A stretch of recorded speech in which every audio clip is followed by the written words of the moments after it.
naona umekuja kuchukua au kurudisha? Nimekuja kurudisha fomu.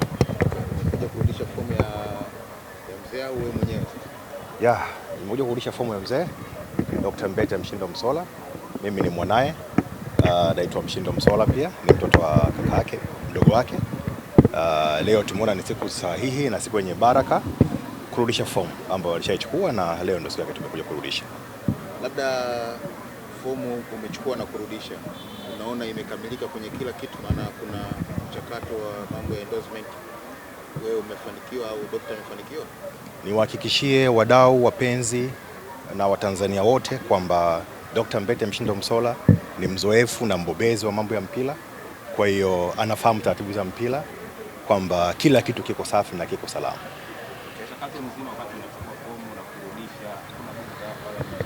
Kila kitu kiko very smooth na tunashukuru tunashukuru TFF, taratibu ni mzuri na hakuna bugudha yoyote.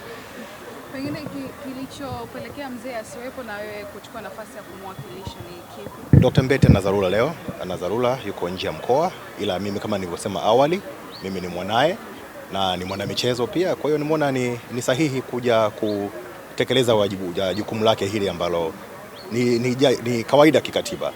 Katiba inaruhusu kumletea fomu yake.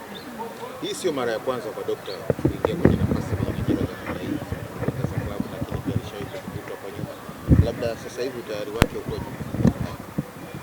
juu. Ukishakuwa mzoefu ni mzoefu tu, huwezi kuumbishwa sana. Uzoefu unazidi kuongezeka kwa sababu hajawahi kutoka nje ya michezo. Maisha yake ni ya michezo, yeye ni msomi wa michezo wa mpira. Kwa hiyo tegemeni tu kwamba kama atabahatika, Mungu akimjalia kuwa kiongozi, basi tutegemee mambo mazuri na makubwa kutoka kwake. Asante. Issue ya endorsement hapo, umesema kwamba kila kitu kiko sawa, kwamba umefanikiwa kupata endorsement ambazo zinahitaji, kwa maana hii kuanzia 5 na kuendelea.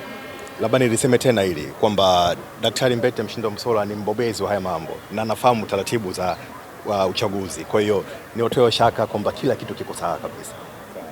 Na ulihusika pengine labda kumshawishi mzee arudi kwa nafasi, au ni yeye aliamua na nafasi ya kuchukua hii nafasi? Kwa wanaonifahamu wanajua kabisa kwamba Dr. Mbete mimi ni rafiki yake, ukiacha tu mtoto, ila ni rafiki yake wa karibu sana, hasa kwenye mambo ya michezo. Kwa hiyo nilihusika kwa namna kubwa tu kumwambia huu ni wakati sahihi yeye kurudi sasa kwenye ngazi kubwa kabisa za kuhakikisha mpira wetu unaenda mbele zaidi na zaidi.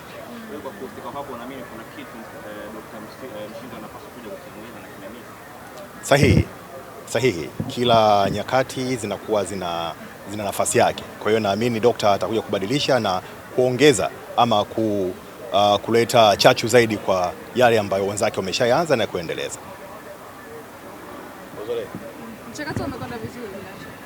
Sina shaka na mchakato uko vizuri kabisa na hakuna complaint yoyote so far upande wetu.